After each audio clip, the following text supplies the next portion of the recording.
Pernahkah Anda merasa hidup Anda seperti boneka yang dikendalikan? Semua keputusan diatur, dan Anda hanya ikut arus. Tapi kapan Anda terakhir kali merasa benar-benar bebas? Kisah kali ini akan menceritakan seorang wanita yang ingin bebas malah terjebak dengan makhluk gaib yang mengganggu hidupnya. Kalian penasaran? Simak terus ceritanya ya!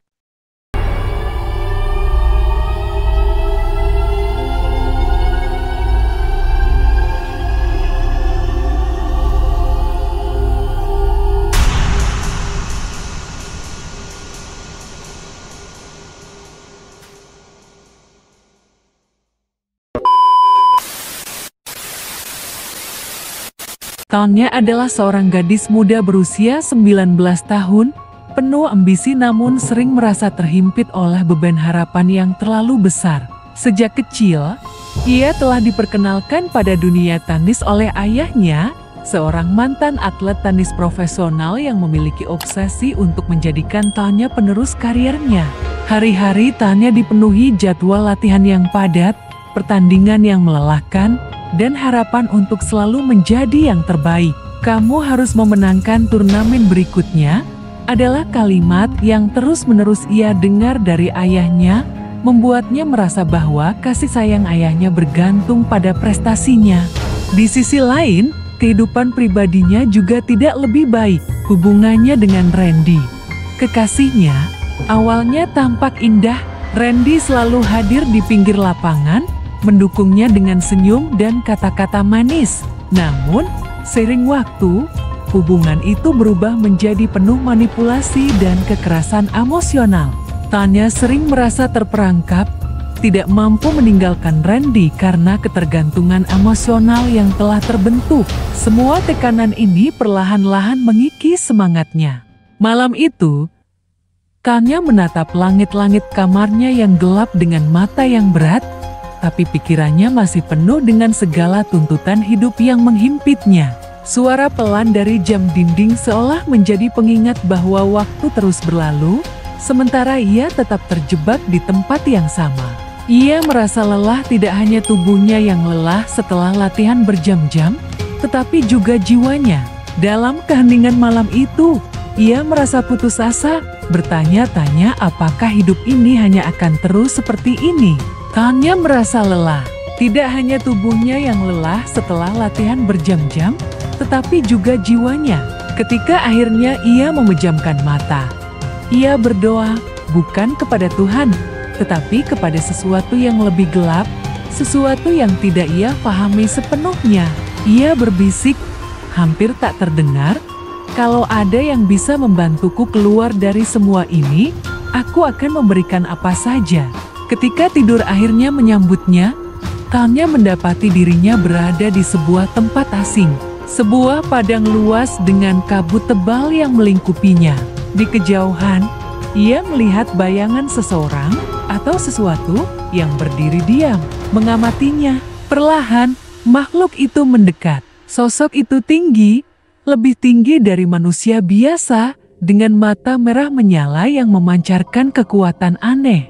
"Kau memanggilku," kata sosok itu dengan suara yang dalam dan menggema. Tanya merasa takut, tetapi juga tercekik oleh beban emosinya. Air matanya mengalir tanpa ia sadari, mencerminkan keputusasaan yang telah lama ia pendam.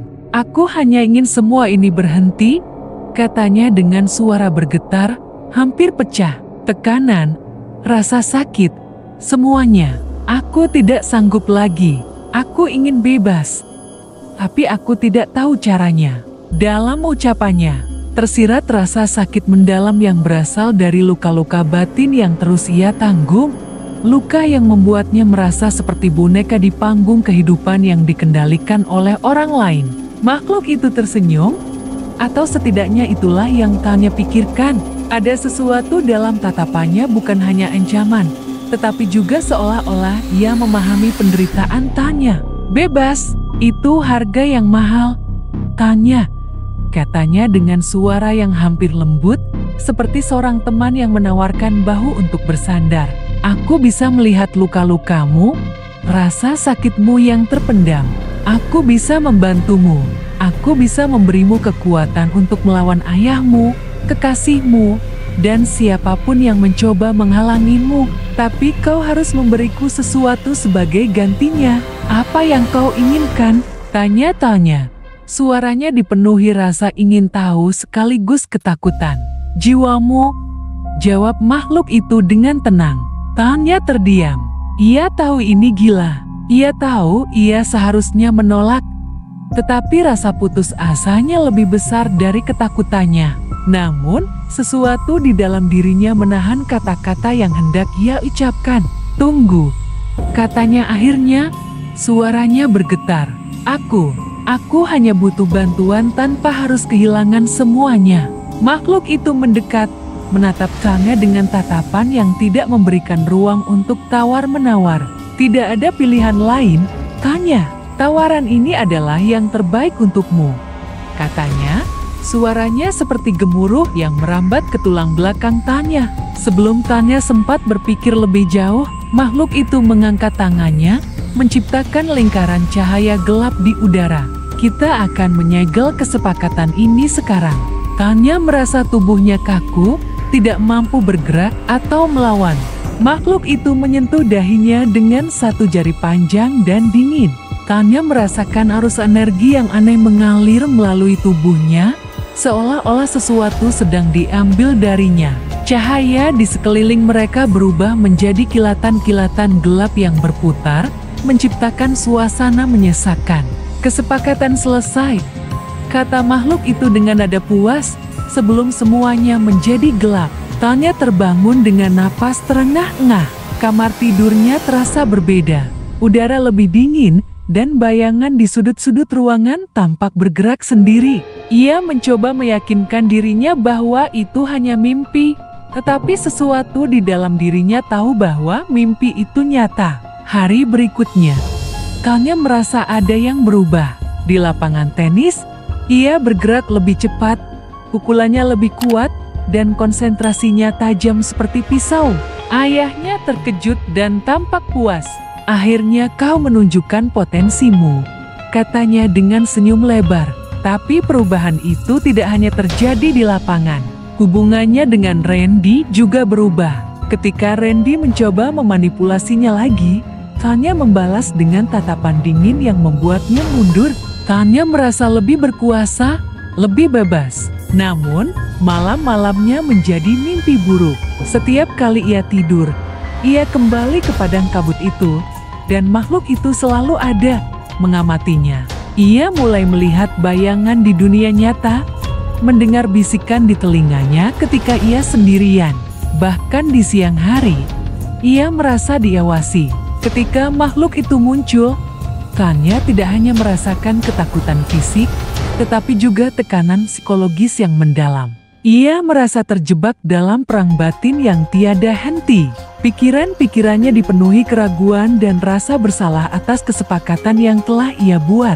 Setiap kali ia mencoba membenarkan pilihannya, rasa dingin yang mengalir di tubuhnya mengingatkan bahwa ia telah menyerahkan sesuatu yang berharga. Ia merasa terputus dari dirinya sendiri, seolah-olah ada bagian dari jiwanya yang hilang. Makhluk itu tidak hanya menghantui mimpinya, tetapi juga perlahan-lahan menggerogoti kepercayaan dirinya, menciptakan lubang gelap di dalam hatinya. Ketika ia mencoba berbicara kepada seseorang tentang hal ini, mereka hanya menganggapnya lelah atau terlalu stres. Namun, ia memutuskan untuk menceritakannya kepada sahabat terdekatnya, Vina. Saat mereka duduk bersama di sebuah kafe, Tanya mengumpulkan keberanian untuk memulai. Aku tahu ini mungkin terdengar aneh, tapi aku merasa ada sesuatu yang gelap dalam hidupku, katanya pelan, suaranya bergetar. Vina mendengarkan dengan dahi berkerut, berusaha memahami. Apa maksudmu, Tan? Tanyanya dengan nada hati-hati.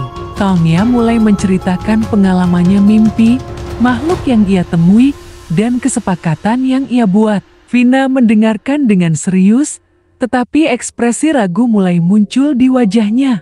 Tan, aku tidak tahu apakah ini nyata atau hanya imajinasimu yang dipengaruhi stres, katanya akhirnya. Mungkin kau hanya butuh istirahat atau bicara dengan seorang profesional. Tanya merasakan campuran kekecewaan dan kelegaan.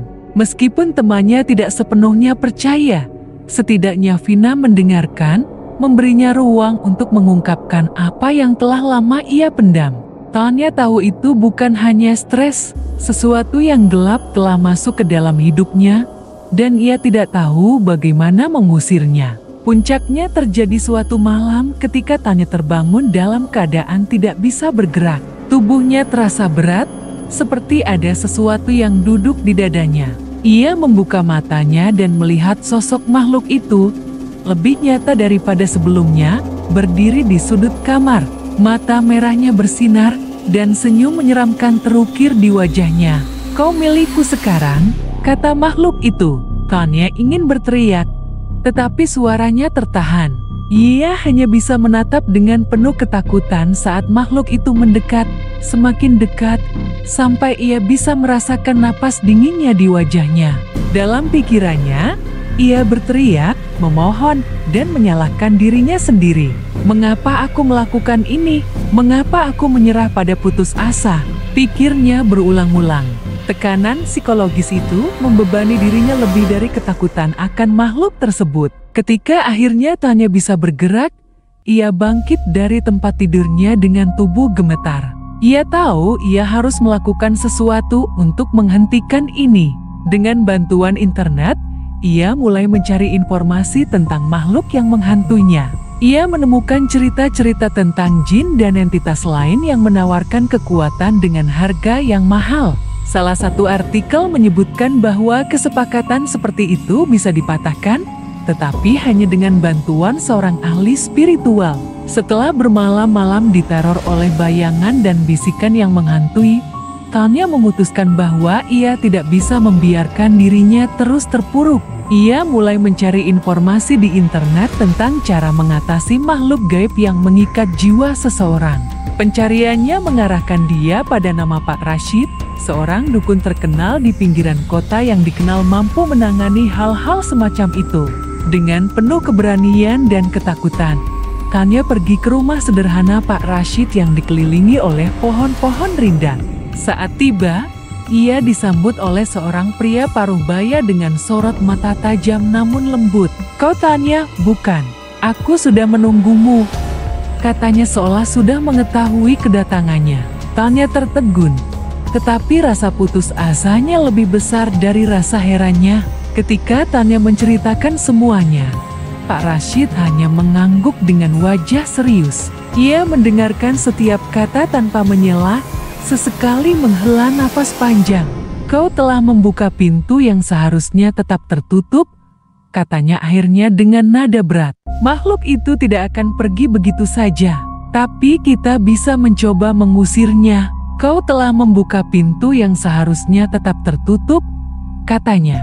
"Makhluk itu tidak akan pergi begitu saja, tapi kita bisa mencoba mengusirnya." Malam itu, Pak Rashid melakukan ritual di rumah Tanya. Ia membakar kemenyan dan melantunkan doa-doa dalam bahasa yang tidak dimengerti Tanya. Tanya merasa udara di sekitarnya semakin berat, dan bayangan-bayangan di sudut ruangan tampak bergerak. Di dalam dirinya, pikiran-pikiran negatif bergejolak. Ia merasa seperti melawan dirinya sendiri, mencoba menolak rasa takut yang terus membesar. Tiba-tiba, terdengar suara tawa mengerikan yang menggema di seluruh ruangan. "Kau pikir kau bisa mengusirku begitu saja?" suara itu berkata. Pak Rashid tidak berhenti. Ia terus melantunkan doa-doanya, meskipun keringat mengucur di wajahnya. Tanya merasa tubuhnya menjadi panas, dan ia pingsan. Ketika ia terbangun, semuanya tampak normal kembali. Pak Rashid mengatakan bahwa makhluk itu telah pergi, tetapi Tanya harus berhati-hati agar tidak membuka pintu yang sama lagi. Namun, di dalam hatinya, Tanya tahu bahwa ini belum berakhir. Ia bisa merasakan bahwa makhluk itu masih mengawasinya dari kejauhan, menunggu saat yang tepat untuk kembali. Dan Tanya, meskipun merasa sedikit lega, tahu bahwa ia harus menemukan cara untuk melindungi dirinya sendiri, tidak hanya dari dunia luar, tetapi juga dari kegelapan yang pernah ia undang ke dalam hidupnya. Kehidupan setelah terlepas dari makhluk gaib. Hari-hari setelah ritual itu terasa sunyi bagi Tanya. Awalnya, ia merasa lega, seolah-olah beban besar telah terangkat dari bahunya. Namun, perlahan ia menyadari bahwa dampak dari kejadian itu tidak hilang begitu saja. Ia kerap terbangun di malam hari dengan keringat dingin, dihantui bayangan-bayangan masa lalu. Meski makhluk itu tidak lagi hadir, rasa takut dan trauma yang ditinggalkan tetap membekas. Tanya mulai menemui seorang psikolog untuk membantu mengatasi trauma.